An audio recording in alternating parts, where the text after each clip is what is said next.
ಕಪಿಲೆ ಪ್ರವಾಹಕ್ಕೆ ದೇವರಿಗೆ ಜಲ ದಿಗ್ಬಂಧನ ಹಾಕಲಾಗಿದೆ. ನಂಜನಗೂಡು ದೇವಾಲಯಕ್ಕೆ ಜಲಕಂಟಕ ಎದುರಾಗಿದೆ. ಡ್ರೋನ್ ಕ್ಯಾಮೆರಾದಲ್ಲಿ ಜಲಾಸುರನ ದರ್ಶನ. ಕಪಿಲಾ ನದಿಯ ಸ್ನಾನಘಟ್ಟ, ಪರಶುರಾಮ ದೇವಸ್ಥಾನ, ಅಯ್ಯಪ್ಪ ಸ್ವಾಮಿ ದೇವಸ್ಥಾನ ಸೇರಿ ತಗ್ಗು ಪ್ರದೇಶ ಸಂಪೂರ್ಣ ಮುಳುಗಡೆಯಾಗಿದೆ. ಪಿರಿಯಾಪಟ್ಟಣ ತಾಲೂಕಿನ ಶಾಲಾ ಕಾಲೇಜುಗಳಿಗೆ ರಜೆ ಘೋಷಣೆ ಮಾಡಲಾಗಿದೆ. ರಜೆ ಈಗ ಹಿಂದೆನೂ ಕೂಡ ಘೋಷಣೆಯಾಗಿತ್ತು, ಅದು ಮುಂದುವರಿತಾ ಇದೆ. ಕಪಿಲಾ ನದಿಯ ನೀರಿನ ಮಟ್ಟ ಹೆಚ್ಚಳ ಆಗಿರೋದ್ರಿಂದ ಆ ಭಾಗದ ಸ್ನಾನಘಟ್ಟ, ತಗ್ಗು ಪ್ರದೇಶಗಳಿಗೆ ನೀರು ನುಗ್ಗಿದೆ. ಅಯ್ಯಪ್ಪ ಸ್ವಾಮಿ ದೇವಸ್ಥಾನ, ಆ ಭಾಗದಲ್ಲಿ ಬರುವ ಅಷ್ಟೂ ದೇವಸ್ಥಾನಗಳು ಕೂಡ ಜಲಾವೃತ ಆಗಿರೋದು. ಡ್ರೋನ್ ಕಣ್ಣಲ್ಲಿ ಸೆರೆಯಾಗಿರುವಂತಹ ದೃಶ್ಯ ಸ್ಕ್ರೀನ್ ಮೇಲೆ ಗಮನಿಸ್ತಾ ಇದ್ದೀರಿ. ಸೊ ಕಂಪ್ಲೀಟ್ ಆಗಿ ದೃಶ್ಯ ನೋಡಿದ್ರೆ ಎಲ್ಲೆಲ್ಲೂ ಕೂಡ ಜಲ ದಿಗ್ಬಂಧನ ಅನ್ನುವಂತಹ ಪರಿಸ್ಥಿತಿ. ಎತ್ತ ಕಣ್ಣು ಹಾಯಿಸಿದ್ರು ಕೂಡ ನೀರು ಅನ್ನುವಂತಹ ಪರಿಸ್ಥಿತಿ. ದೇವಸ್ಥಾನಗಳು ಮುಳುಗಡೆಯಾಗಿದೆ, ರಸ್ತೆಗಳು ಮುಳುಗಡೆಯಾಗಿದೆ. ಬಹುತೇಕ ತಗ್ಗು ಪ್ರದೇಶದ ಮನೆಗಳು ಕೂಡ ನೀರಿನಿಂದ ಆವೃತವಾಗಿದೆ. ಇದರಿಂದ ಸುಧಾರಿಸ್ಕೊಳ್ಳೋದಕ್ಕೆ ಅದೆಷ್ಟು ದಿನ ಬೇಕು? ಆ ಭಾಗದ ಜನ ಹೇಳೋದು ಇದು ಕೂಡ ಕೃತಕ ನೆರೆ, ಹೋಗಬಹುದು ನೀರು ಅಂತ. ಬಟ್ ಅದು ಹೋಗೋ ತನಕ ಕೂಡ ಪರದಾಡಬೇಕು ಜನ. ನೋಡಿ, ಅದೇ ನೀರಲ್ಲಿ ಓಡಾಡ್ತಾ ಇರುವ ದೃಶ್ಯ. ಕಬಿನಿ ಜಲಾಶಯ ಸಂಪೂರ್ಣವಾಗಿ ಭರ್ತಿಯಾಗಿದೆ. ಈಗಾಗಲೇ ಜಲಾಶಯದಿಂದ 70,000 ಕ್ಯೂಸೆಕ್ಸ್ ನೀರು ಬಿಡ್ತಾ ಇರೋ ಹಿನ್ನೆಲೆಯಲ್ಲಿ ನಂಜನಗೂಡಿನ ಕಪಿಲಾ ನದಿ ಮೈದುಂಬೇರಿತಾ ಇದೆ. ನಾನೀಗ ಸದ್ಯ ಮೈಸೂರು ಜಿಲ್ಲೆಯ ದಕ್ಷಿಣ ಕಾಶಿಯಲ್ಲಿ ಕರೆಯಲ್ಪಡುವಂತಹ ನಂಜನಗೂಡಲ್ಲಿದ್ದೇನೆ. ನಂಜನಗೂಡಿನ ಕಪಿಲಾ ನದಿ ಈಗ ಮೈದುಂಬಿ ಹರಿತಾ ಇದೆ. ಸಾಕಷ್ಟು ರಭಸವಾಗಿ ನೀರು ನುಗ್ತಾ ಇರುವಂಥದ್ದು. ಈಗಾಗಲೇ 70,000 ಕ್ಯೂಸೆಕ್ಸ್ ನೀರು ಬಿಟ್ಟ ಕಾರಣಕ್ಕಾಗಿ ಈಗಾಗಲೇ ರಾಷ್ಟ್ರೀಯ ಹೆದ್ದಾರಿ 766 ಸಂಪೂರ್ಣವಾಗಿ ಬಂದಾಗಿದೆ. ಸೊ ಈ ಒಂದು ಹಿನ್ನೆಲೆಯಲ್ಲಿ ಎರಡು ರಾಜ್ಯಗಳಿಗೆ, ಕೇರಳ ಮತ್ತು ತಮಿಳುನಾಡಿಗೆ ಹೋಗುವಂತಹ ರಸ್ತೆ ಕೂಡ ಸಂಪರ್ಕ ಕಟ್ಟಾಗಿರುವಂಥದ್ದು.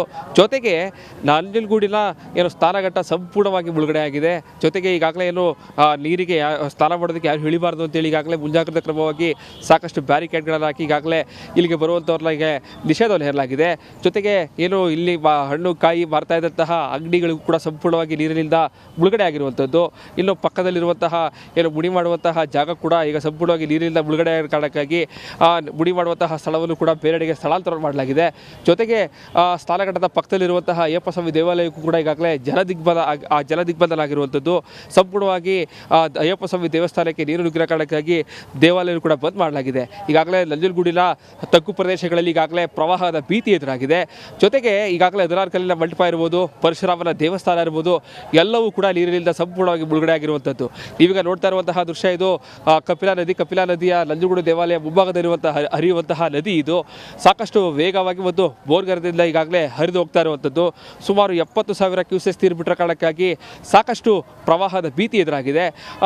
ಇಲ್ಲೂ ಕೂಡ ಸಾಕಷ್ಟು ಮಳೆಯಾಗುವಂತಹ ನಿರೀಕ್ಷೆ ಇದೆ. ಸೊ ಇನ್ನೂ ಹೆಚ್ಚಿನ ಪ್ರಮಾಣದಲ್ಲಿ ನೀರನ್ನು ಹೊರಬಿಟ್ಟಲ್ಲಿ ಮತ್ತಷ್ಟು ನಂಜನಗೂಡಿನ ತಗ್ಗು ಪ್ರದೇಶಗಳಿಗೂ ಕೂಡ ನೀರು ನುಗ್ಗುವಂತಹ ಸಾಧ್ಯತೆ. ಸೊ ಹೀಗಾಗಿ ಸಾಕಷ್ಟು ಮುಂಜಾಗ್ರತಾ ಕ್ರಮಗಳನ್ನು ತೆಗೆದುಕೊಳ್ಬೇಕು ಅಂತೇಳಿ ಈಗಾಗಲೇ ಜಿಲ್ಲಾಡಳಿತ ಕೂಡ ಸಾಕಷ್ಟು ಸುರಕ್ಷತಾ ಕ್ರಮಗಳನ್ನು ತೆಗೆದುಕೊಂಡಿದೆ. ಒಟ್ಟಾರೆ ಹೇಳೋದಾದರೆ ಏನು ಕಪಿಲಾ ನದಿ ಮೈದುಂಬಿ ಹರಿತಾ ಇದೆ. ಸಾಕಷ್ಟು ಪ್ರವಾಹದ ಭೀತಿ ಕೂಡ ಈಗ ನಂಜನಗೂಡಿನಲ್ಲಿ ಎದುರಾಗಿರುವಂಥದ್ದು. ಕ್ಯಾಮ್ರಾ ಪರ್ಸನ್ ಸಚಿನ್ ಜೊತೆಗೆ ವಿನೋದ್ ಪಡವರಳ್ಳಿ, ರಿಪಬ್ಲಿಕ್ ಕನ್ನಡ, ಮೈಸೂರು. ಕಪಿಲೆ ಪ್ರವಾಹಕ್ಕೆ ದೇವರಿಗೆ ಜಲ ದಿಗ್ಬಂಧನ ಹಾಕಲಾಗಿದೆ. ನಂಜನಗೂಡು ದೇವಾಲಯಕ್ಕೆ ಜಲಕಂಟಕ ಎದುರಾಗಿದೆ.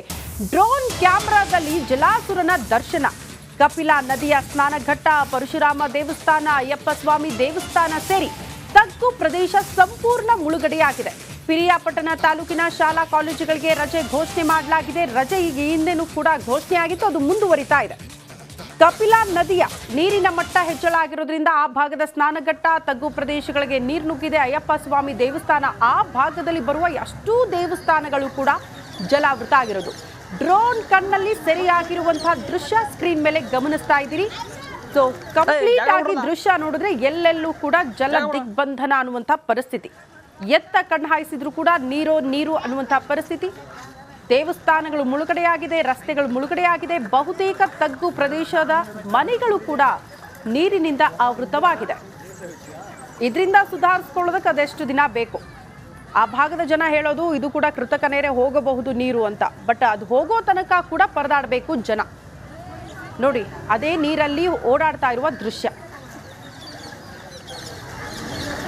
ಕಬಿನಿ ಜಲಾಶಯ ಸಂಪೂರ್ಣವಾಗಿ ಭರ್ತಿಯಾಗಿದೆ. ಈಗಾಗಲೇ ಜಲಾಶಯದಿಂದ 70,000 ಕ್ಯೂಸೆಕ್ಸ್ ನೀರು ಬಿಡ್ತಾ ಇರೋ ಹಿನ್ನೆಲೆಯಲ್ಲಿ ನಂಜನಗೂಡಿನ ಕಪಿಲಾ ನದಿ ಮೈದುಂಬೇರಿತಾ ಇದೆ. ನಾನೀಗ ಸದ್ಯ ಮೈಸೂರು ಜಿಲ್ಲೆಯ ದಕ್ಷಿಣ ಕಾಶಿ ಎಂದು ಕರೆಯಲ್ಪಡುವಂತಹ ನಂಜನಗೂಡಲ್ಲಿದ್ದೇನೆ.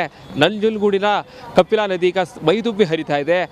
ಸಾಕಷ್ಟು ರಭಸವಾಗಿ ನೀರು ನುಗ್ತಾ ಇರುವಂಥದ್ದು. ಈಗಾಗಲೇ 70,000 ಕ್ಯೂಸೆಕ್ಸ್ ನೀರು ಬಿಟ್ಟ ಕಾರಣಕ್ಕಾಗಿ ಈಗಾಗಲೇ ರಾಷ್ಟ್ರೀಯ ಹೆದ್ದಾರಿ 766 ಸಂಪೂರ್ಣವಾಗಿ ಬಂದಾಗಿದೆ. ಸೊ ಈ ಒಂದು ಹಿನ್ನೆಲೆಯಲ್ಲಿ ಎರಡು ರಾಜ್ಯಗಳಿಗೆ ಕೇರಳ ಮತ್ತು ತಮಿಳುನಾಡಿಗೆ ಹೋಗುವಂತಹ ರಸ್ತೆ ಕೂಡ ಸಂಪರ್ಕ ಕಟ್ಟಾಗಿರುವಂಥದ್ದು. ಜೊತೆಗೆ ನಂಜನಗೂಡಿನ ಸ್ನಾನಘಟ್ಟ ಸಂಪೂರ್ಣವಾಗಿ ಮುಳುಗಡೆ ಆಗಿದೆ. ಜೊತೆಗೆ ಈಗಾಗಲೇ ನೀರಿಗೆ ಸ್ನಾನ ಮಾಡೋದಕ್ಕೆ ಯಾರು ಇಳಿಬಾರ್ದು ಅಂತೇಳಿ ಈಗಾಗಲೇ ಮುಂಜಾಗ್ರತಾ ಕ್ರಮವಾಗಿ ಸಾಕಷ್ಟು ಬ್ಯಾರಿಕೇಡ್ಗಳನ್ನು ಹಾಕಿ ಈಗಾಗಲೇ ಇಲ್ಲಿಗೆ ಬರುವಂಥವ್ರಿಗೆ ನಿಷೇಧವನ್ನು ಹೇರಲಾಗಿದೆ.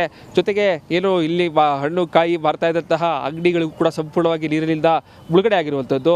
ಇನ್ನು ಪಕ್ಕದಲ್ಲಿರುವಂತಹ ಮುಡಿ ಮಾಡುವಂತಹ ಜಾಗ ಕೂಡ ಈಗ ಸಂಪೂರ್ಣವಾಗಿ ನೀರಿನಿಂದ ಮುಳುಗಡೆ ಆಗಿರೋ ಕಾರಣಕ್ಕಾಗಿ ಮುಡಿ ಮಾಡುವಂತಹ ಸ್ಥಳವನ್ನು ಕೂಡ ಬೇರೆಡೆಗೆ ಸ್ಥಳಾಂತರ ಮಾಡಲಾಗಿದೆ.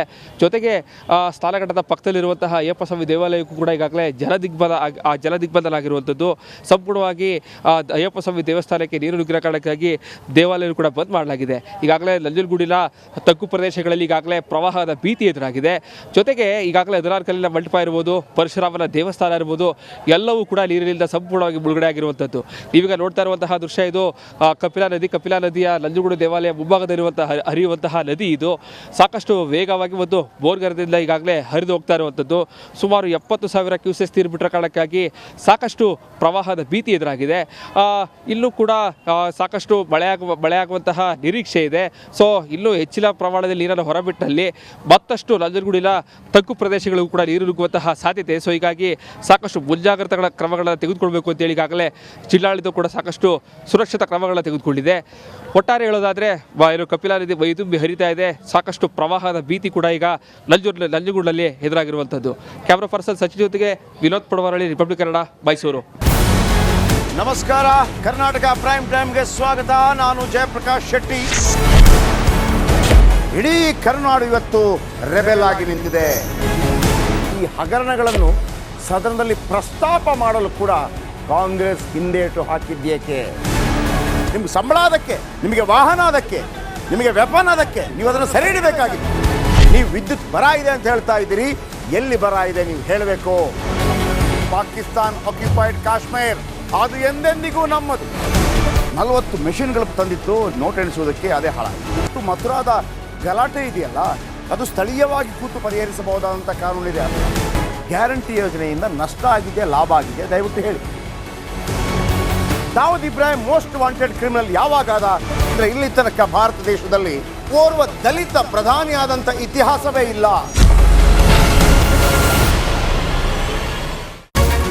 ರಿಪಬ್ಲಿಕ್ ವರ್ಲ್ಡ್ ಆಪ್ ಇದು ಕೇವಲ ಅಪ್ಲಿಕೇಶನ್ ಅಲ್ಲ, ಸಮಗ್ರ ಸುದ್ದಿಗಳ ಸಂಪರ್ಕ ಮಾರ್ಗಕ್ಕೆ ಕ್ರಾಂತಿಕಾರಿ ಬದಲಾವಣೆ. ರಿಪಬ್ಲಿಕ್ ವರ್ಲ್ಡ್ ಆಪ್ ಕೇವಲ ಸುದ್ದಿ ಅಪ್ಲಿಕೇಶನ್ ಅನ್ನ ಪರಿಚಯ ಮಾಡ್ತಾ ಇಲ್ಲ, ಬದಲಾಗಿ ಡಿಜಿಟಲ್ ಸುದ್ದಿ ಬಳಕೆಯ ಹೊಸ ಯುಗಕ್ಕೆ ನಾಂದಿ ಹಾಡ್ತಾ ಇದೆ.